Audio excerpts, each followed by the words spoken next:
Okay, let's go back.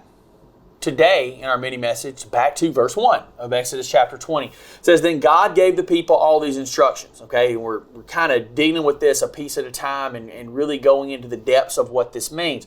So we need God to instruct us and guide us. I talked in one of the earlier messages from this week, one of the earlier videos, about the fact that the law is written on our hearts, right? It is. It's written on our hearts. We know so much of what is truly right and wrong. So with that being said and true, God codified these teachings and what is right and wrong within the Ten Commandments and within the wider Old Testament covenant and the moral code that is then, as I said previously, that is brought over into the New Testament and restated. All of the Ten Commandments are restated word for word in the New Testament, except for the commandment of the Sabbath. That's the only one that is not. And we'll dig into why that is when we come to that particular commandment. But this is done so that we know that there is a God in heaven who expects certain moral behaviors, and there's consequences for disobedience. Because there are many influences, right? Like we look at the influence of communism in the 20th century, even spilling over into the 21st century with communist China.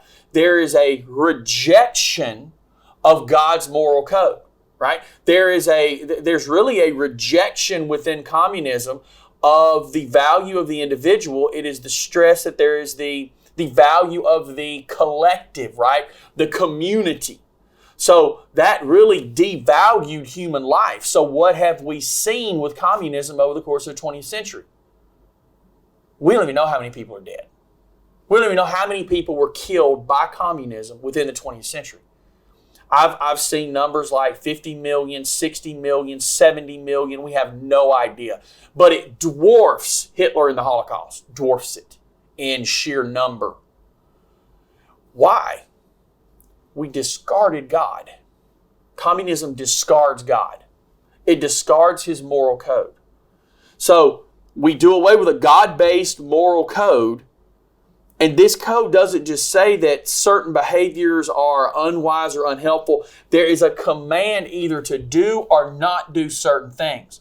It is black and white in what we are commanded to do there. And God sees and understands our disobedience. He measures that and He rewards us or punishes us accordingly. There's consequences to sin. There's consequences on this earth and in eternity to rebelling against God. So that is so important for us to understand. And when we abandon this idea that God gives us instruction of how to live life, we have now loosed a beast that will literally ravage humanity. We saw it in the Holocaust in the 20th century with the Nazis.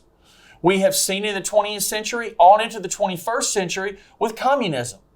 To abandon the moral code laid out in God's Word, that's what it leads to. That's where it takes us, without a shadow of a doubt. So we'll talk some more about this subject tomorrow. We'll see you soon.